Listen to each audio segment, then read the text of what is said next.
انہوں نے مجھے یاد ہے کہ فلمز میں آئیں اور ان کی بلندی، اگر میں غلطی نہیں کر رہا جو تھیں، انہوں نے مجھے یاد ہے کہ فلمز میں آئیں اور ان کی بلندی، اگر میں غلطی نہیں کر رہا، ان کی آتے شروع میں بہت سپر ہٹ فلم تھی. تو ریما خان بھی انہوں نے جوائن کیا ہے، اور ان کا سوال آپ کے لیے.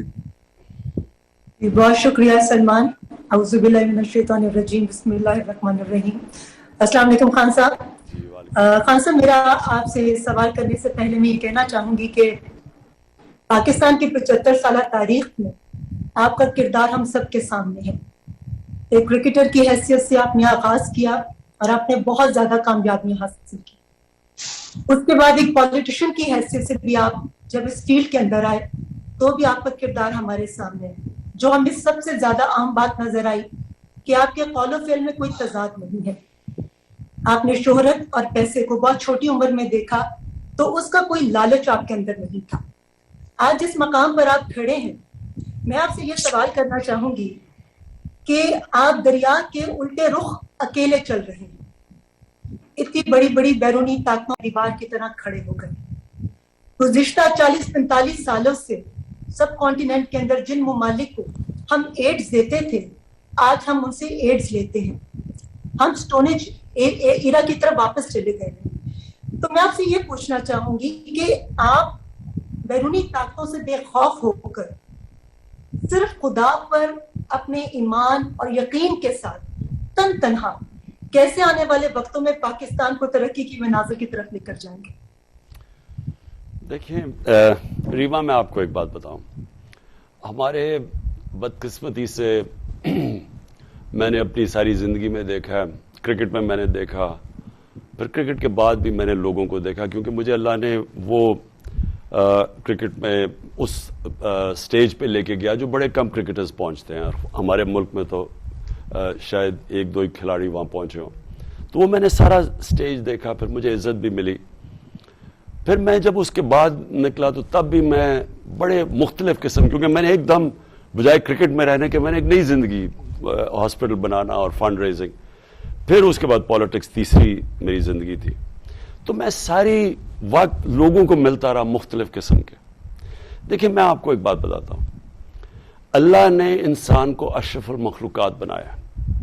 ہم اللہ کی سب سے عظیم مخلوق ہیں.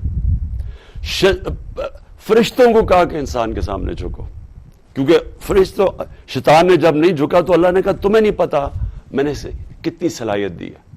مولانا رومی اس کو ایک اور طرح کہتے ہیں کہ اللہ نے انسانوں کو کہتے ہیں جب تمہیں پر دیے تو تم کیوں چونٹیوں کی طرح رینگتے ہو.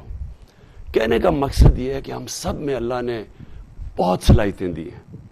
ہمارے میں مسئلہ کیا آ جاتا ہے کہ ہم زمینی خداؤں کو، ہم بت پرستی لگ جاتے ہیں راستے میں. ہم خوف کا بت پوجا کرنا شروع کر دیتے ہیں کہ مجھے کوئی ذلیل کر دے گا، میں فیل ہو جاؤں گا، مجھے کوئی مار دے گا، مجھے میری رزق، میری نوکری چلی جائے گی. یہ سارے جو یہ خوف کا بت ہے، یہ انسان کو روک دیتا ہے اپنی مقام پہ پہنچنے کے، اپنی خوف کے پیچھے. تو ہمارے نبی صلی اللہ علیہ وسلم جو ایک ہمیں اللہ کا حکم ہے کہ ان کی زندگی سے سیکھو، تو وہ بھی تو ایک، ہم نے ان کی زندگی سے کیا سیکھا؟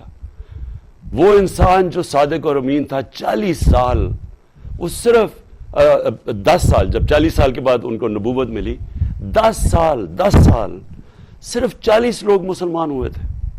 ہر قسم کی مشکل ان کو اٹھانی پڑی. تو اللہ نے ہمیں ان کی زندگی سے کیا سکھایا کہ انسان کے ہاتھ میں صرف انہوں نے نیت اور کوشش دی ہے. اللہ کا جب فیصلہ ہوتا ہے، تو جب 13 سال کے بعد وہ مدینہ کی ریاست سنبھالی تو دیکھتے دیکھتے انہوں نے دنیا کی تاریخ ہی بدل ڈالی.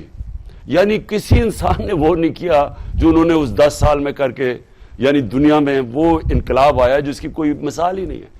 تو ہمیں جب وہ اللہ کہتا ہے ان کی راستے پہ چلو، تو ان کا راستہ مشکل راستہ ہے.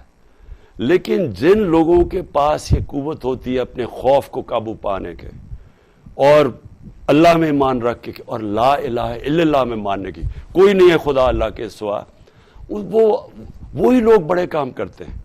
تو اس لیے مجھے کوئی خوف ہی نہیں ہے. کیا ہوگا، میں اپنی پوری کوشش کروں گا، کیا ہوگا، میں فیل ہو جاؤں گا، لیکن میں اپنے ضمیر کو اس کا تو سودا نہیں کروں گا، اور آخر میں اپنے اللہ کو جواب دوں گا کہ میں نے کوشش پوری کی. اور یہی صرف وہ ہمارے سے ایکسپیکٹ کرتا ہے ہمارا اللہ.